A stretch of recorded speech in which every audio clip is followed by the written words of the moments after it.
ஆண்டவரே, வார்த்தை இந்த இடத்துல நாங்க தியானிக்க போகிறோம். எங்களை மறைத்து, என்னை மறைத்து நீங்க வெளிப்படுங்கப்பா. சுயமான வார்த்தைகள் ஒன்று கூட வரக்கூடாது. பரிசுத்த ஆவியானவர் இடைப்படுங்க. இன்றைக்கு கேட்கிறவர்கள் ஆமேன் ஆமேன் ஆமேன் பாக்கியவான்கள் என்ற அந்த வார்த்தையின்படி இந்த வார்த்தையை கேட்கிறவர்கள் ஒவ்வொருடைய வாழ்க்கையும் உயிர்ப்பிக்கப்படணும்.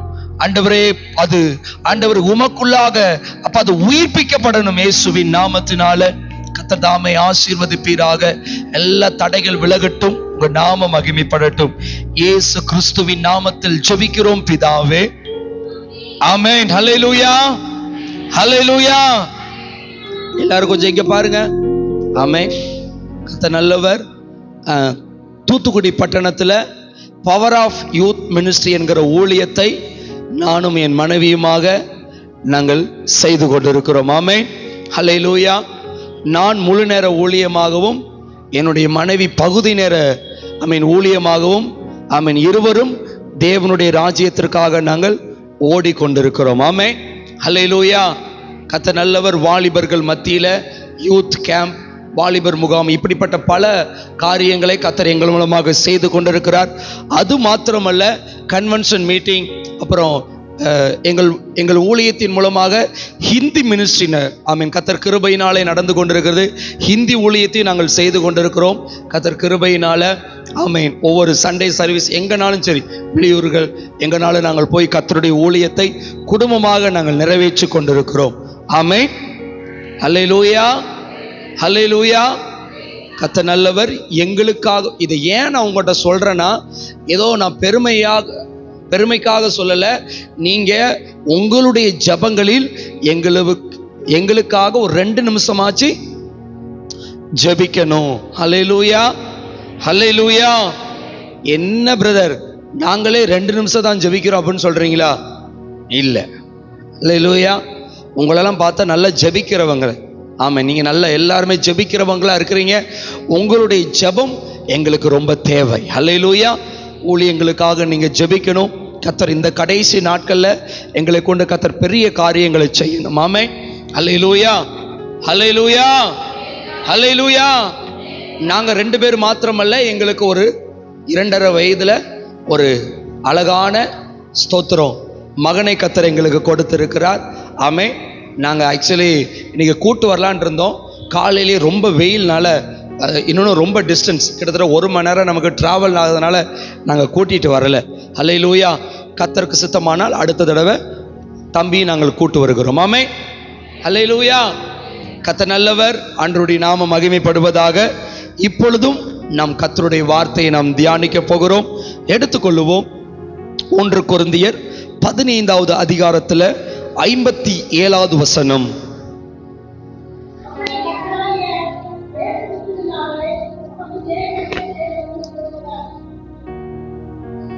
எல்லாரும் எடுத்துக்கொள்ளுங்க பாப்போம். சில பேர் பைபிள் நினைச்சு பாட்டு புக் எடுத்து வச்சிடாதீங்க, பைபிளை மாத்திரம் எடுத்து வைங்க. ஹல்லேலூயா. எல்லாரும் எடுத்துக்கொள்ளுங்க. எல்லாரும் வாசிப்போமா?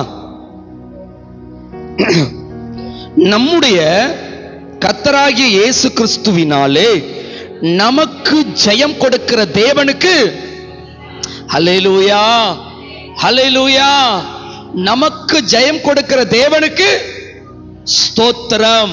எத்தனை பேர் விசுவாசிக்கிறீங்க இந்த வார்த்தையை? கர்த்தர் இன்றைக்கு நமக்கு ஜெயம் கொடுக்க அவர் வல்லவராய் இருக்கிறார்.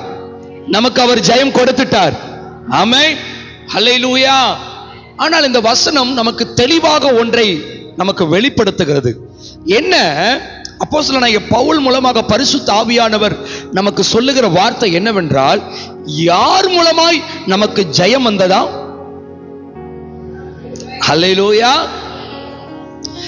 இயேசு கிறிஸ்து மூலமாக நமக்கு ஜெயம் வந்தது. ஹல்லேலூயா. இயேசு கிறிஸ்து மூலமாக தான் நம்மளுடைய வாழ்க்கையில ஒரு ஜெயம் உண்டாகுகிறது. ஆமென், ஹல்லேலூயா, ஹல்லேலூயா. ஏன் இயேசு கிறிஸ்து மூலமாய் நமக்கு ஜெயம் என்றால், நம்ம பாடல் பாடணும்ல, வேதாளம் பாதாளம் யாவையும் ஜெயித்த, ஹல்லேலூயா, வீரமுள்ள திருநாமம் அது. ஆமென். அந்த நாமத்தினாலே நாம் ஜெயம் எடுப்போம். எல்லாரும் ஒரு அல்லேலூயா சொல்லணும், ஒரு ஆமேன் சொல்லணும். புரியுதா உங்களுக்கு? சில பேர் நீங்க தூங்குறீங்க, தூங்க கூடாது. அல்லேலூயா நல்ல சத்தத்தை உயர்த்தி அல்லேலூயா ஆமேன் சொல்லணும். உங்களுக்கு போகும் பொழுது சாப்பாடு உண்டு இல்லையா? சாப்பாடு உண்டு. அல்லேலூயா. சில பேருக்கு அந்த சாப்பாடுனுடைய அந்த வாசனை வந்தோன்னு அப்படியே மயங்கிடுறாங்க போல. நாங்க நேத்து மதியம் சாப்பிட்டது இன்னும் சாப்பிடல. அல்லேலூயா. ஆனாலும் கர்த்தர் கிருபையினாலே நாங்க நிற்கிறோம். ஆமென். அதனால கொஞ்சம் ஆமென் அல்லேலூயா சொல்லுங்க. Praise the Lord. அப்ப யார் மூலமாய் நமக்கு ஜெயம் வருகிறது என்றால் இயேசு கிறிஸ்து மூலமாய். ஏன் இயேசு கிறிஸ்து மூலமாய் நமக்கு ஜெயம் வருகிறது என்றால் அவர் எல்லாவற்றையும் ஜெயித்து அவர் சிங்காசனத்தில் அவர் வீற்றிருக்கிறார். ஆமென் அல்லேலூயா. வேதாளம் பாதாளம் எல்லாவற்றையும் ஜெயித்து அவர் என்றென்றைக்கும் அவர் அரசாளுகிற தேவனாய் இருக்கிறார். ஆமென் அல்லேலூயா.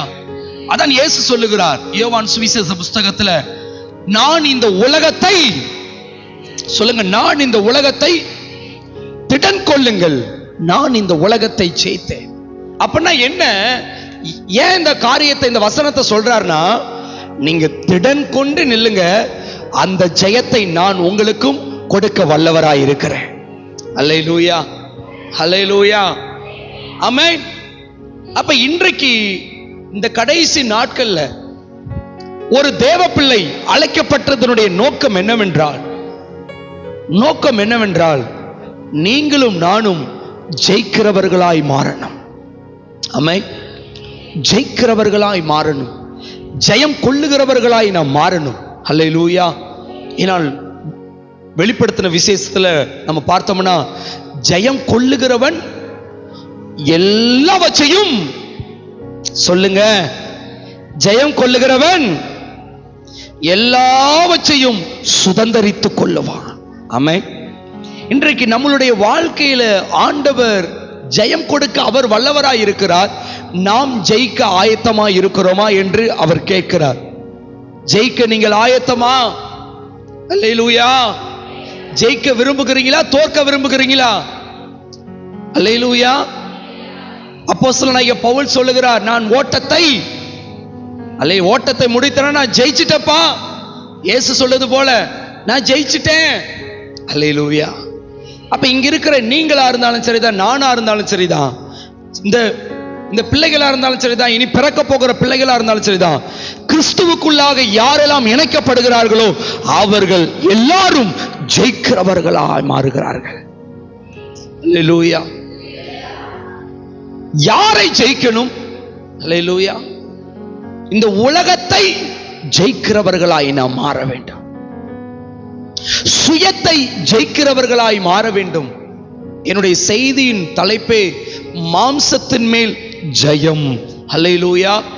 மாம்சத்தின் மேல் ஜெயம். இந்த கடைசி நாட்கள்ல சபைகளுக்குள்ளாக இப்படிப்பட்ட வார்த்தைகள் தொனிக்கப்பட வேண்டும் என பரிசுத்த ஆவியானவர் விரும்புகிறார்.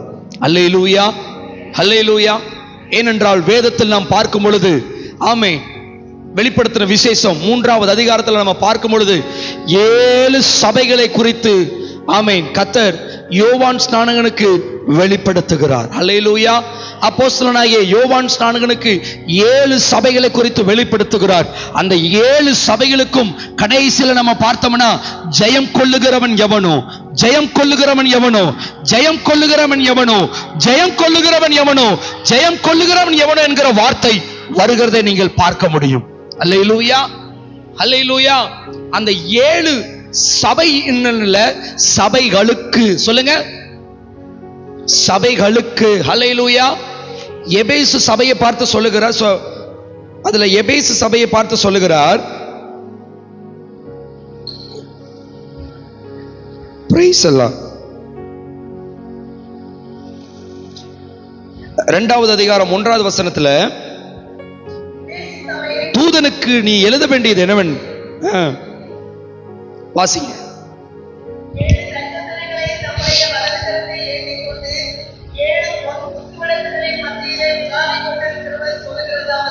உன் கிரியைகளையும் உன் பிரயாசத்தையும் உன் பொறுமையும் நீ பொல்லாதவர்களை சகிக்க கூடாமல் இருந்ததையும் அப்போஸ்தலராதவர்கள் தங்களை அப்போஸ்தலர் என்று சொல்லுகிறதை நீ சோதித்து அவர்களை பொய்யார் என்று கண்டறிந்ததையும் நீ சகித்து கொண்டிருக்கிறதையும் பொறுமையாய் இருக்கிறதையும் என் நாமத்து நிமித்தம் இளைப்படையாமல் பிரயாசப்பட்டதையும் அறிந்திருக்கிறேன். அல்லேலூயா, அல்லேலூயா. ஆண்டவர் முதல்ல அவன்கிட்ட இருக்கிற ஒரு நிறைவை அவருக்கு அந்த எபேசு சபைகளுக்கு சொல்லுகிறார். அல்லேலூயா, ஆமென். நிறைவை அவர் சொல்லிவிட்டு கடைசியில் என்ன சொல்றாரு? அடுத்த வசனம் வாசிங்க. ஆனாலும் நீ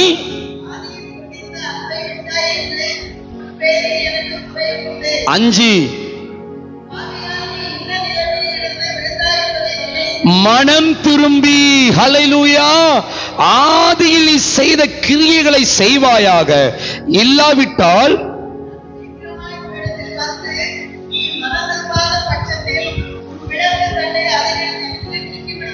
ஏழாவது வசனம் வாசிங்க பாப்போம். ஜெயம் கொள்ளுகிறவன் எவனோ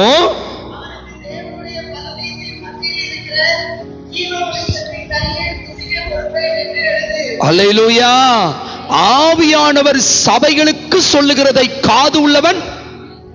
அல்லேலூயா. இது வெறும் எபேசு சபை மாத்திரமல்ல, இங்க இருக்கிற இம்மானுவேல் சபைகளுக்கும் கர்த்தர் சொல்லுகிறார். அல்லேலூயா. இந்த உலகத்தில் இருக்கிற எல்லா திருச்சபைகளுக்கும் ஒரு காரியத்தை சொல்லுகிறார். நீ என்ன நிலைமையிலிருந்து விழுந்தாய் என்பதை நன்கு அறிந்து கொள். தேவ பிள்ளையே, ஒருவனுடைய வாழ்க்கையில் பிசாசு நினைக்கிற காரியம் என்னவென்றால் அவன் தோற்க வேண்டும் என்று. ஆனால் தேவன் நினைப்பு என்ன தெரியுமா? நீ ஜெயிக்க வேண்டும் என்று. அல்லேலூயா, அல்லேலூயா. அதைத்தான் எபேசு சபைகளுக்கு சொல்லுகிறார். நீ ஜெயம் கொள். நீ என்ன நிலைமையிலிருந்து விழுந்தாய் என்பதை அறிந்து, இன்றைக்கு விசுவாசியே, திருச்சபையே, நீ நன்கு அறிந்து கொள்ள வேண்டிய காரியம் என்னவென்றால், புரிந்து கொள்ள காரியம் வேண்டிய என்னவென்றால், உன் காதை திறந்து கேள். நீ என்ன நிலைமையிலிருந்து விழுந்தாய் என்பதை இன்று நன்கு அறிந்து உணர்ந்து கொள். அல்லேலூயா, அல்லேலூயா. ஒரு பக்கம் பிசாசுடைய எதிர்பார்ப்பு என்ன? நீ விழ வேண்டும், நீ ஜெயிக்க கூடாது, நீ என்னுடைய ராஜ்யத்திற்கு வரணும், நீ பின்மாற்ற நிலைமையில வரணும், உன் விசுவாசத்தை விட்டு விலகணும், நீ பாவ வாழ்க்கைக்குள்ள நீ வரணும் என்கிறதான ஒரு சந்தர்ப்பத்தோடு ஒரு விருப்பத்தோடு அவன் அலைந்து கொண்டிருக்கிற நேரத்தில் ஆண்டவர் ஒரு தேவ பிள்ளை பார்த்து சொல்லுகிறார். எலும்பு எலும்பு சியோனே, உன் வல்லமையை தரித்துக்கொள். நீ ஜெயம் கொள்ளக்கூடிய வேலை இது. நீ ஜெயிக்க அழைக்கப்பட்டாய் என்று அவர் உன்னை பார்த்து கொண்டிருக்கிறார். அல்லேலூயா, அல்லேலூயா. சொல்லுங்க, நான் ஜெயம் கொள்ளுகிறவன். கரங்களை உயர்த்தி சொல்லுங்க, நான் ஜெயம் கொள்ளுகிறவன், நான் ஜெயிக்க பிறந்தவன். அல்லேலூயா, அல்லேலூயா. இந்த கடைசி நாட்கள்ல கள்ள உபதேசங்கள் அதிகமாய் கொண்டிருக்கிறது. என்ன உபதேசம்? என்ன உபதேசம்? இயேசு எனக்காக எல்லாவற்றையும் செய்து முடித்து விட்டார், நான் எத்தனை பாவனாலும் செய்யலாம், எனக்கு கிருபை இருக்குது, அன்லிமிட்டெட் கிருபை.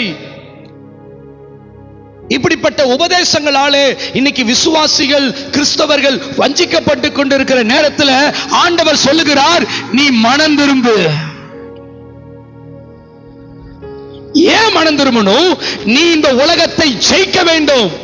இயேசு சொன்னது போல, நான் உலகத்தை ஜெயித்தேன் என்று சொன்னது போல நீங்களும் நானும் சொல்லணும், நாங்கள் இந்த உலகத்தை ஜெயித்தோம்,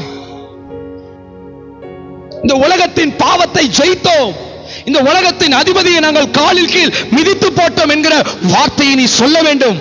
வாலிப பிள்ளைகளை நீங்க சொல்லணும், நான் இந்த பாவத்தை ஜெயித்தேன். யாரால? எனக்கு ஜெயம் கொடுக்கிற அல்லேலூயா, அல்லேலூயா, அல்லேலூயா. அப்ப நீங்களும் நானும் இன்னைக்கு என்னது? ஜெயிக்க பிறந்தவர்கள். அல்லேலூயா. யாரெல்லாம் ஜெயிக்க ஆரம்பிக்கிறார்களோ அவர்களால் மாத்திரம்தான் சுதந்திரித்துக் கொள்ள முடியும். எத்தனை பேர் ஆமேன் சொல்றீங்க? எத்தனை பேர் ஆமேன் சொல்றீங்க? யாரெல்லாம் ஜெயிக்க விரும்புகிறார்களோ இல்லைன்னா ஆரம்பிக்கிறார்களோ அவர்கள்தான் இந்த உலகத்தின் நன்மையும் சரி, ஆவிக்குரிய நன்மையானாலும் சரி, பூமிக்குரிய நன்மையானாலும் சரி சுதந்திரிக்க முடியும்.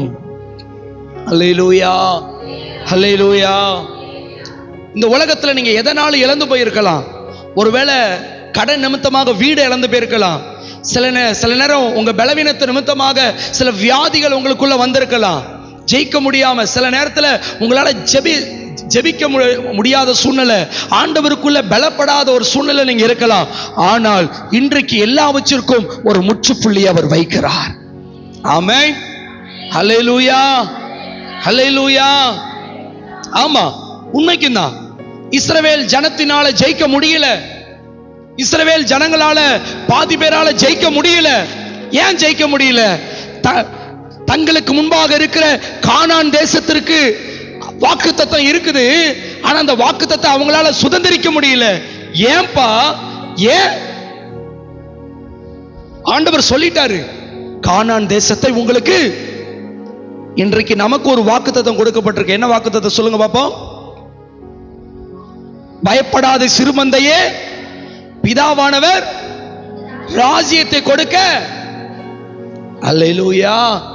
உங்களுக்கும் எனக்கும் ஒரு ராஜ்யம் கொடுக்கப்பட்டிருக்கிறது. அந்த ராஜ்யம் என்ன ராஜ்யம்? பரலோக ராஜ்யம். அல்லேலூயா. அதே போலதான் இஸ்ரவேல் ஜனங்களுக்கும் ஒரு ராஜ்யம் கொடுக்கப்பட்டிருந்தது. என்ன ராஜ்யம்? கானான். அல்லேலூயா. பாலும் தேனும் ஓடுகிற கானான். கானான் தேசத்தை சுதந்திரித்துக் கொண்டவர்கள் ஆமென் எல்லா ஜனங்களுமா? இல்ல, இல்ல. அவங்களுடைய யாத்திரையில் எத்தனையோ போராட்டங்கள் வந்தது, எத்தனையோ தேசங்கள் வந்தது, எத்தனையோ தண்ணி இல்லாத சூழ்நிலை, வனாந்தரம் வந்தது. ஆனால் அதில் நின்றவர்கள் சிலர் மாத்திரம்தான். ஆமென். எல்லாரும் நிக்கல, எல்லாரும் அந்த வனாந்தரத்தை ஜெயிக்கல. தண்ணி இல்லாத சூழ்நிலையில முறுமுறுத்தவங்க உண்டு. அல்லேலூயா.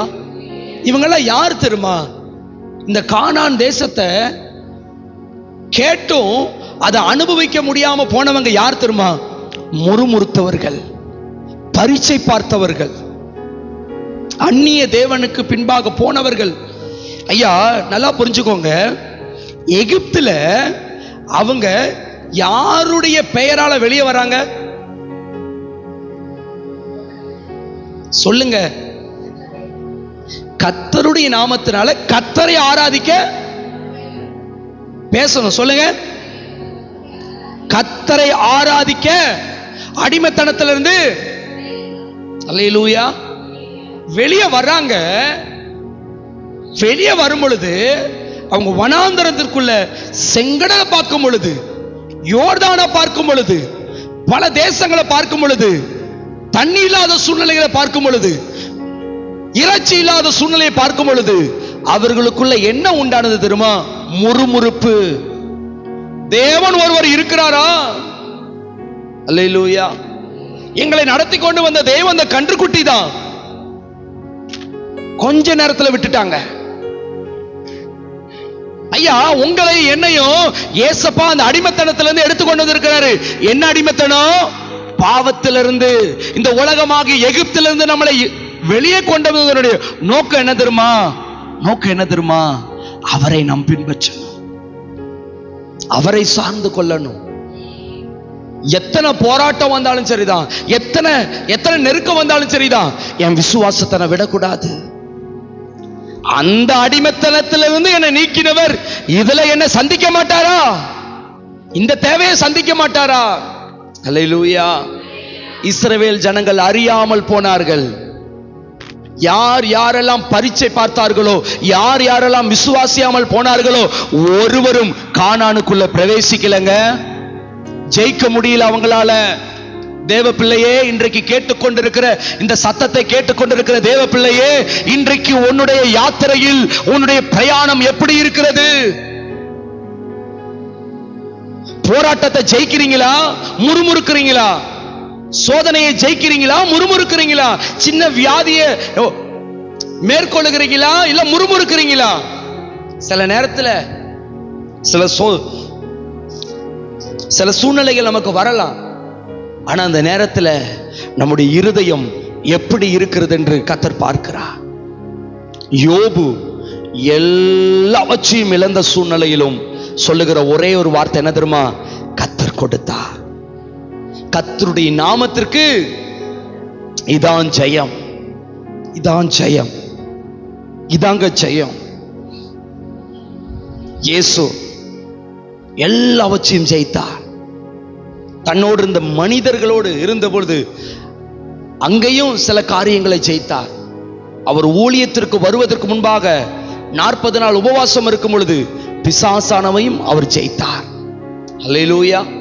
கடைசியில சிலுவையில முற்றிலுமாய் முழுவதுமாய் அவர் ஜெயித்தார். ஆமென். அல்லேலூயா. அப்ப இன்னைக்கு சுதந்தரிக்க விரும்புகிறவர்கள் ஜெயிக்க என்ன பண்றாங்க? அல்லேலூயா சொல்லுங்க. இன்னைக்கு சுதந்தரிக்க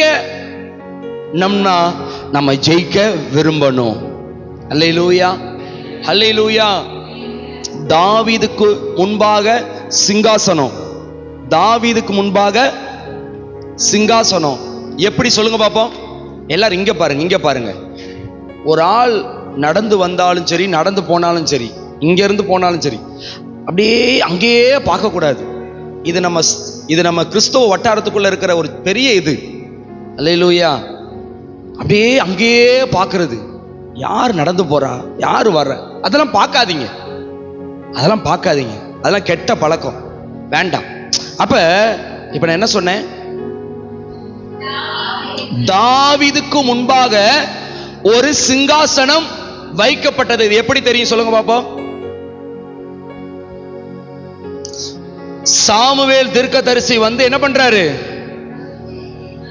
எண்ணெயினால் அபிஷேகம் பண்ணும்போது ஒரு வார்த்தை சொல்றாரு. என்ன ஒரு வார்த்தை? நீ ஒரு நாள் சிங்காசனத்துல அமருவ. ஹல்லேலூயா. அப்ப அவன் யாரு? சின்ன பையன். ஹல்லேலூயா. சின்ன பையனா இருக்கும் பொழுது ஒரு நாள், ஹல்லேலூயா, அது எந்த நாள் சொல்ல முடியாது, ஒரு நாள் நீ சிங்காசனத்துல அமருவ. ஆனாலும் அவன் சிங்காசனத்திற்கு போனாரா? அல்லேலூயா. அவர் போனார். போகிறதுக்கு முன்பாக ஒரு பரீட்சை இருந்தது. அதை ஜெயித்தாரா, ஜெயிக்கலையா? என்ன பரீட்சை சொல்லுங்க பாப்போம். கோலியாத் என்கிற ஒரு பரீட்சை. கோலியாத் என்கிறதான ஒரு உருவம், கோலியாத் என்கிறதான ஒரு பிரச்சனையை அவன் ஜெயித்த பொழுதுதான் அவன் சிங்காசனத்தை சுதந்தரித்துக் கொண்டான். தேவ பிள்ளையே, இன்னைக்கு உனக்கு கொடுக்கப்பட்ட வாக்குத்தத்தத்தை நீ சுதந்தரிக்க வேண்டுமானால் உனக்கு கொடுக்கப்படுகிற பரீட்சையில நீ ஜெயிக்கணும்.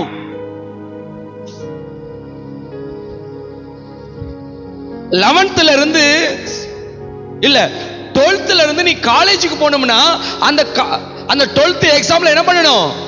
பாஸ் ஆகணும்.